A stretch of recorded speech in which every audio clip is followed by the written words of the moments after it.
From the Heart by Ellen G. White. April 16. Captivating Words. No man ever spoke like this man. The educated were charmed with Christ's teaching, and the uneducated were always profited, for he appealed to their understanding. His illustrations were taken from the things of daily life, and although they were simple, they had in them a wonderful depth of meaning. The fowls of the air, the lilies of the field, the seed, the shepherd and his sheep. With these objects, Christ illustrated immortal truth, and ever afterward, when his hearers chanced to see these things in nature, they recalled his words. Christ's illustrations constantly repeated his lessons. Christ always used the most simple language, yet his words were received by deep, unprejudiced thinkers, for they were words that tested their wisdom.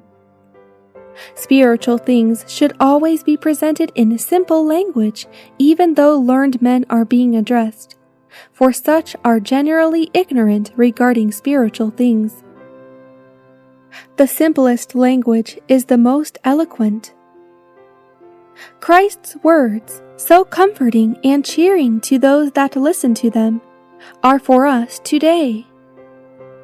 As a faithful shepherd knows and cares for his sheep, so Christ cares for his children. Christ knows his sheep intimately, and the suffering and helpless are objects of his special care. Christ did not design that his words should return to him void.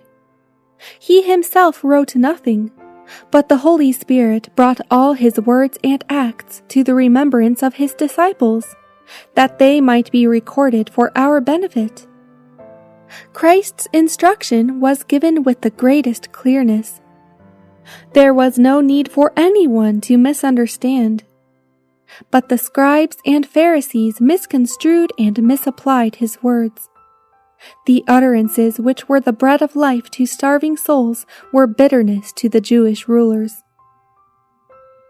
In his Sermon on the Mount, Christ spoke as though he knew that the scribes and Pharisees believed the Old Testament. They were in that gathering, and the disciples were close beside their beloved teacher. There Christ declared, "Except your righteousness shall exceed the righteousness of the scribes and Pharisees, ye shall in no case enter into the kingdom of heaven." By his words he condemned their formalism and hypocrisy, and though applying directly to those before him, these words apply also to those of this age who do not the will of God. They are far-reaching and come sounding down the ages to our time,